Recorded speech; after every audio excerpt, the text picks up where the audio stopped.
જય શ્રી રામ દોસ્તો, આઈટીઆઈના બીજા રાઉન્ડનું પ્રવેશ ફોર્મ ચાલુ થઈ ગયું છે. તો તમારે હવે એની અંદર કેવી રીતે તમારે ભાગ લેવાનો છે તેનો સંપૂર્ણ આ વિડીયો છે. તો તમારે છેલ્લે સુધી જોવા વિનંતી. તો સૌપ્રથમ તમારે અહીં આઈટીઆઈ એડમિશન લખવાનું છે. ત્યારબાદ તેને પહેલા નંબરની વેબસાઇટ ઓપન કરવાની છે. અહીં તમારે લોગિન કરવાનું રહેશે. જ્યારે તમે રજિસ્ટર કર્યું એ વખતે તમારામાં એક રજિસ્ટર નંબર આવ્યો હશે, તેના દ્વારા તમારે અહીં લોગિન કરવાનું છે. અહીં તમારે રજિસ્ટર નંબર નાખવાનો રહેશે. ત્યાર પછી નીચે અહીં તમારી જન્મ તારીખ નાખવાની છે. ત્યારબાદ અહીં તમારે કેપ્ચર ફિલઅપ કરવાના છે.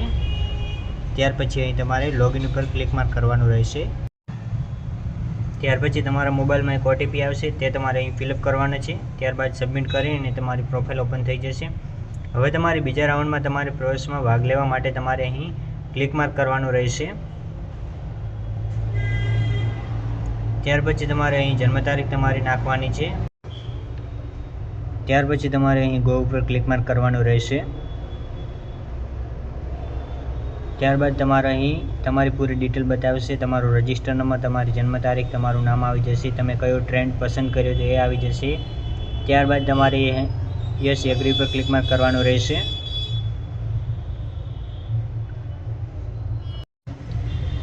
અહીં તમારે એકવાર બધું જોઈ લેવાનું છે. ત્યાર પછી તમારે અહીં યસ એગ્રી ઉપર ક્લિક માર્ક કરવાનું રહેશે. ત્યાર પછી તમારે આવી ટાઈપનું પેજ ઓપન થશે. અહીં તમારે એકવાર સૂચના ધ્યાનથી વાંચી લેવાની રહેશે. જે તમને પહેલા રાઉન્ડમાં પસંદગી પામેલ છે અને અથવા તમે બીજા રાઉન્ડમાં નવી પસંદગી પામશો તો તમારી પહેલી પસંદગી રદ થઈ જશે અને તમારે જે હાલ તમને ટ્રેડ મળ્યો છે એ તમારે બીજી વાર પસંદ કરવાનો રહેશે નહીં ચોઈસ ફિલિંગમાં. આ બધી તમારી સૂચના અહીં એકવાર ધ્યાનથી વાંચી લેવાની રહેશે.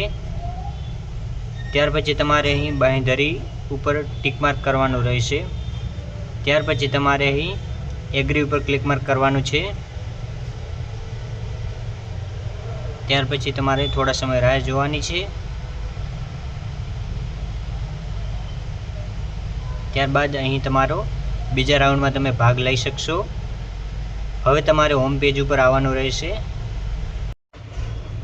ત્યાર પછી તમારે અહીં ચોઈસ ફિલિંગ ઉપર ક્લિક માર્ક કરવાનું રહેશે.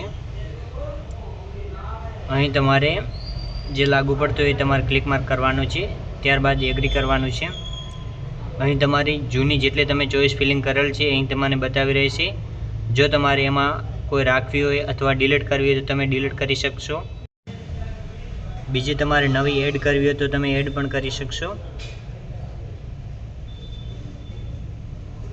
તો તમારે જે તમારે એડ કરવાની હોય તો તમે એડ કરી શકો છો અહીંથી. જો તમે પહેલા રાઉન્ડમાં પસંદ પામેલ છો અને બીજા રાઉન્ડમાં તમારે ભાગ લેવો છે તો તમે જે પહેલા રાઉન્ડમાં ટ્રેડ પસંદ કર્યો તો તે તમારે બીજા રાઉન્ડમાં ટ્રેડ પસંદ કરવાનો રહેશે નહીં. તે વાતનું તમારે ખાસ ધ્યાન રાખવાનું છે.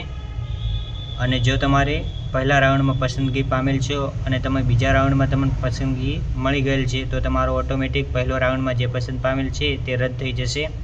તે વાતની તમારે ધ્યાન રાખવાનું રહેશે. અને તમે બીજા રાઉન્ડમાં પસંદગી પામો છો તો તમારે ફરીથી ફી ભરવા જવાની રહેશે. પહેલા રાઉન્ડમાં તમે પસંદ પામેલો તે ફી તમને મળવાપાત્ર રહેશે નહીં. અહીંથી તમારે બીજા ટ્રેડ પસંદ કરવા હોય તો તમે ઉમેરી શકો છો. અહીં તમારે ગવર્મેન્ટ આઈટીઆઈ સિલેક્ટ કરવાની છે. ત્યારબાદ તમારો અહીં જિલ્લો સિલેક્ટ કરવાનો રહેશે. ત્યાર પછી તમારે અહીં સર્ચ મારવાનું છે.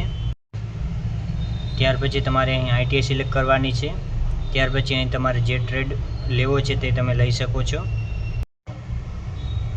ત્યાર પછી તમારે અહીં સેવ કરવાનું રહેશે. ત્યારબાદ અહીં લોક કરવાની છે. ત્યાર પછી તેને તમે પ્રિન્ટ આઉટ કરી શકો છો. ત્યાર પછી તમારે નેક્સ્ટ રાઉન્ડ આવે ત્યાં સુધી તમારે રાહ જોવાની રહેશે. જો તમે એમાં પસંદગી પામો છો તો તમારે તમારી આઈટીઆઈમાં જવાનું છે. ત્યાં તમારે ડોક્યુમેન્ટ વેરિફિકેશન કરાવવાના રહેશે અને તમારી ફી ભરવાની રહેશે. ત્યાર પછી તમે એડમિશન મળી શકે છે અને તમારું પ્રથમ રાઉન્ડમાં જે મળેલ છે તે તમારું એડમિશન રદ થઈ શકે છે. આવા બીજા વિડીયો જોવા માટે અમારી ચેનલને લાઇક, શેર અને સબસ્ક્રાઈબ કરો. ધન્યવાદ.